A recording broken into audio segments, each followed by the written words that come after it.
Qu'est-ce que des hippies qui puent écolo, un assassin cybernétique et des combats de bras de fer ont en commun? A priori, rien. Sauf si on est vendredi, sauf s'il s'agit d'un film italien des années 80. Et c'est pour ça qu'aujourd'hui, à Vendredi Nanar, je vous présente de 1986 Hands of Steel ou Atomic Cyborg. Et ça commence maintenant.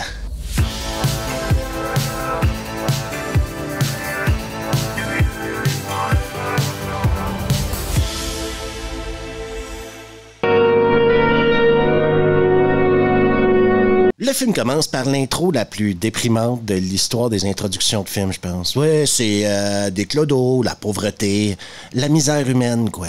Et on apprend assez vite que la cause de tout ça, c'est la pollution, OK? Greta avait raison. Greta a toujours raison. Cela veut dire que tous ceux qui se trouvent dehors peuvent contracter des maladies graves. Et un seul homme pourrait tout changer, un certain Mosley, qui lui est le chef du Parti écologiste. Non seulement est-il le chef du Parti écologiste, mais il est également champion en sciences pour débiles. De 3% dans une région qui, comme nous le savons, a toujours eu le taux le plus faible de pollution. On rencontre ensuite un homme vrai au volant de sa Corvette. Et devinez quoi, cet homme habite au même hôtel que Mosley. D'ailleurs, l'hôtel, c'est un trou, OK? Et c'est un trou parce que, je sais pas, mais je sais que c'est un énorme trou et que t'as un leader écologique et ce mec-là dans le même hôtel et ça, c'est pas normal du tout. Je dois peut-être remercier ce Mosley. Ne vous fâchez pas. L'homme en question s'appelle Paco et quand la Casio de Paco sonne, c'est l'heure d'une mission. Paco serait-il un assassin? Allez-y, tuez-moi, allez! La police essaie de partir à la recherche de Paco, mais c'est impossible. Déjà parce que Paco s'est échappé via souterrain, un souterrain qui a mené à un entrepôt abandonné qui a mené à une Camaro blanche. Paco savait ce qu'il faisait. Sauf qu'apparemment, il aurait échoué sa mission. Mosley serait toujours en vie. Absurde, je ne comprends pas pourquoi il a échoué. D'ailleurs, c'est le moment du film où on nous offrira un peu d'exposition sur Paco. Fiabilité totale, degré d'habileté maximum. Peu importe maintenant, la corporation Turner, qui était l'employeur de Paco, doit effacer toute trace de lien avec Paco. Donc, une seule solution existe, tuer Paco. Je suis pas sûr que c'est la seule solution qui existe, mais c'est apparemment la solution la plus simple. Signifie que cet homme n'est plus bon à rien. Vous saisissez? On essaie de bâtir une atmosphère plutôt post-apo ici. Et comme c'est coutume à Vendredi Nanar, on comprend absolument pas le concept des pluies acides dans ce film-là. Paco va échanger sa Camaro blanche pour une poubelle et devinez quoi, sa poubelle va lui chier dans les mains quelque part dans le désert de l'Arizona. Ça va énerver tellement Paco qu'il va jeter sa bagnole en bas d'un ravin. Et ce ne serait pas un film italien si on ne passerait pas quelques minutes à regarder quelqu'un marcher dans le désert. Paco arrive enfin dans un bistrot parce que des bistrots dans le désert, t'en trouves assez facilement. Et il cherche un endroit où se reposer 2 jours. Mais le plus important, c'est qu'il rencontre Linda. Et puis au bout de 2 jours, vous vous tirerez avec la caisse après m'avoir sauté sur le bar. Je me trompe, cow-boy? Et les mecs qui sont à la recherche de Paco vont trouver un scientifique qui aurait peut-être des réponses pour eux, des indices sur où se trouverait Paco. Mais comme on nous a pas encore expliqué qui était vraiment Paco, c'est dur de comprendre ce qui se passe dans la scène. Le pays où vit son souvenir, l'Arizona. C'est encore plus dur de comprendre ce qui se passe en sortant de chez le scientifique, parce qu'il y a un des 2 gars qui va tuer le gars qui était, selon moi, le méchant depuis le début. Fait qu'en fin de compte, c'était pas lui le méchant. Non, le méchant, c'est Turner, le mec qu'on a vu plus tôt. Mosley se réveille et comme il est aveugle, oui, parce qu'en plus d'être un hippie qui pue et écolo, il est aveugle, il ne peut pas identifier Paco. Je n'ai rien vu du tout. Il y a un truc que je vous ai pas dit à propos de l'hôtel bistrot où Paco se retrouve maintenant. C'est plus qu'un hôtel bistrot. C'est une maison de passe, oui, parce que Linda loue des chambres à l'heure. On apprendra plus tard qu'elle a un business de remorquage. Mais c'est également l'endroit où tous les camionneurs viennent faire du bras de fer. Tous les mecs les plus balèzes de l'Arizona viennent faire du bras de fer dans un trou perdu. Ce soir, personne pourra me battre, je suis en pleine forme, j'ai un bras d'acier. Donc, j'ai pas besoin de vous expliquer que le premier soir, il y a déjà un mec qui va challenger Paco. Tu pourras enfin te torcher le cul avec ton nez. Et Paco n'est pas un mec avec qui déconner, c'est l'homme à la main de fer. Et bien sûr, on a le droit à un énorme baston après la victoire de Paco parce que ça a énervé tous les Autochtones, quoi. Et quand on regarde Paco se battre, il faut savoir apprécier la précision du geste. Paco va bien sûr tous leur niquer la gueule et si vous écoutez attentivement, c'est à ce moment-là du film que vous allez entendre la culotte de Linda toucher le sol. Le lendemain matin, le champion de l'Arizona de bras de fer, champion de bras de fer à mi-temps, camionneur à temps plein, vient mettre Paco au défi. Et pas que défi, non. Il va le mettre au défi à la manière indienne. Ça, la manière indienne, c'est qu'ils mettent des serpents à sonnette des deux côtés et si tu perds, ben, tu te fais mordre par un serpent à sonnette. Stallone n'avait pas pensé à ça, hein? Ça rendra le défi plus intéressant. Et je vous parlais du service de dépannage de Linda. Eh bien, Paco va se retrouver sur la route pour dépanner quelqu'un, mais en réalité, c'était un piège. Et Paco va se faire prendre prisonnier par les glandus. Tout ça pour empêcher Paco d'être à 100% contre le champion de l'Arizona. Quand on pense à la noblesse du bras de fer, OK? Ce genre d'action-là, là, c'est répréhensible. Heureusement pour nous, Paco, ça va prendre plus que des chaînes pour l'empêcher de se rendre à son combat. Donc, il réussit quand même à se rendre à son combat. On voit dans son regard le désir de vaincre. Donc, je vous parlais de serpent à sonnette, ça ressemble à ça. Celui qui perd, il laisse la main. Et même si Paco remporte ce combat-là facilement, OK, il va pas tuer un mec pour le plaisir de tuer un mec. Je vous parlais de la noblesse du bras de fer, plutôt. La noblesse du bras de fer, c'est ça. Un peu moins de 30 minutes à faire au film, on décide enfin de nous montrer son bras de fer, son Hands of Steel.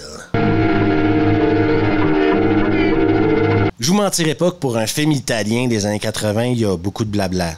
Surtout entre Paco et Linda. Les films italiens de cette époque m'ont habitué à autre chose. 70% de moi-même ont été refabriqués électroniquement. Je viens tout juste de vous dire qu'on parlait trop, bien on continue de trop parler, quoi. Et parce que même si Paco est 70% cyborg et 30% humain, apparemment son 30% est dominant. Parce que là, il explique que lui, il a rien contre les hippies qui puent. Et c'est quand il est arrivé face aux hippies qui puent qu'il a changé d'idée, quoi.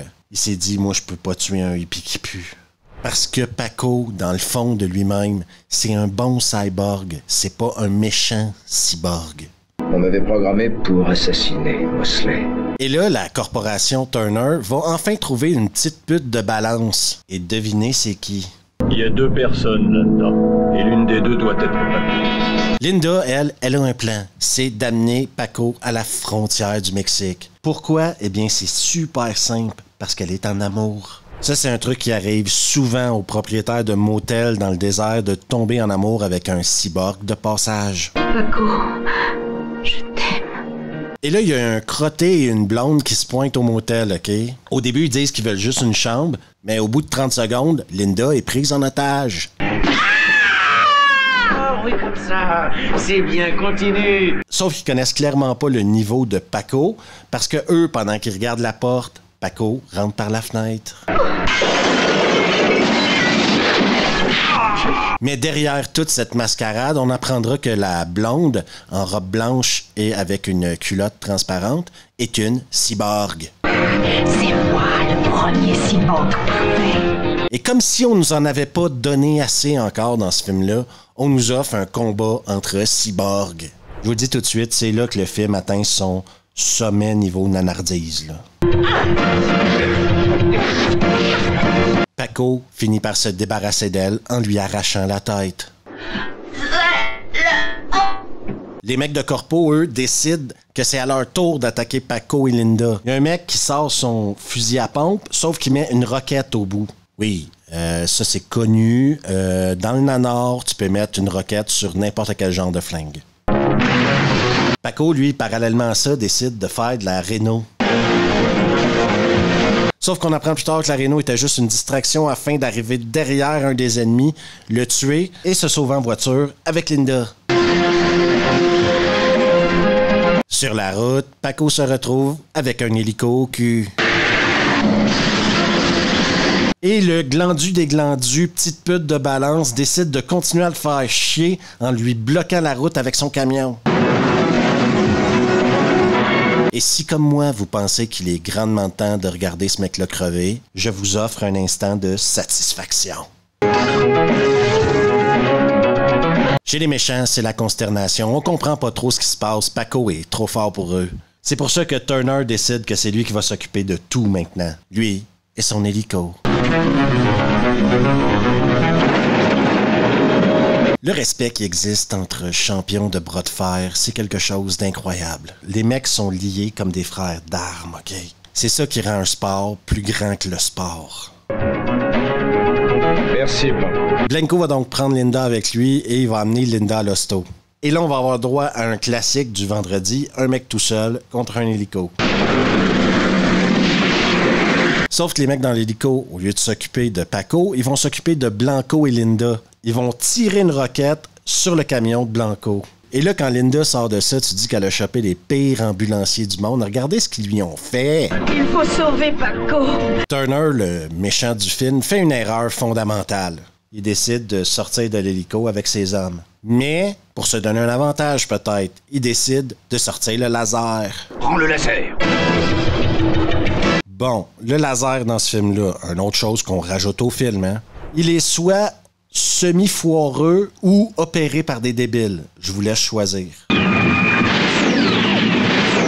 Peu importe, Paco va les fumer. Et là, on se retrouve avec le duel final où d'un côté, on a Turner et le laser et de l'autre, Paco. Sauf que personne s'est tiré au laser dans ce film-là.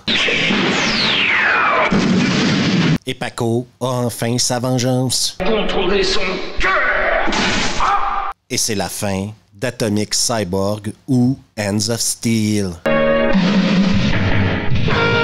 Comme vous pouvez l'entendre à ma voix, je reviens d'une grippe qui m'a bien pourri ma semaine. Mais vendredi, c'est vendredi et vendredi, c'est sacré. D'ailleurs, Hands of Steel est une demande que j'ai depuis longtemps sur la chaîne, depuis le début même, je dirais. Les gens veulent que je fasse ce film-là. Ça me fait plaisir de le faire parce que c'est un nanar que j'aime beaucoup. Ce film-là est nanardesque pour le simple fait que trop, c'est comme pas assez. La seule chose qui manque à ce film-là, c'est des ninjas. On a des hélicos, des lasers qui font poui-poui, on a un cyborg et on a du bras de fer. Est-ce que Hands of Steel est le deuxième meilleur film de bras de fer après Over the Top? C'est possible. Mais c'est aussi possible que Hands of Steel soit le seul autre film de bras de fer à part Over the Top. Atomic Cyborg, c'est du post-apo italien. Vous allez y retrouver tout ce qu'il y a dans le post-apo italien, sauf avec un peu plus de budget, je trouve. C'est super mal joué, le scénario est ridicule, mais c'est vachement plaisant à regarder si vous le regardez comme un nanar. C'est pas un film qui vous vend autre chose que d'être un nanar. Certains d'entre vous vont même me dire dans les commentaires, je le vois déjà venir, ceci n'est pas un nanar, c'est une super bonne série B. Je rappellerai à ces gens-là, mon expérience avec ce film-là, c'est la pochette m'avait presque appelé au club vidéo vu que la pochette était très cool. Et quand je suis arrivé chez nous, je me suis vite rendu compte que je regardais un nanar. Sinon, n'oubliez pas d'aller faire coucou à Revue le podcast, le lien est bien sûr dans la description. Pour des heures de contenu exclusif, des vidéos sans publicité, des vidéos non censurées, eh bien c'est sur Patreon, juste ici que ça se passe. Et toi qui n'es toujours pas abonné à YouTube, n'hésite surtout pas à le faire. Juste ici à laisser un pouce, activer les notifs et partager la vidéo avec tes potes. On se revoit la prochaine fois.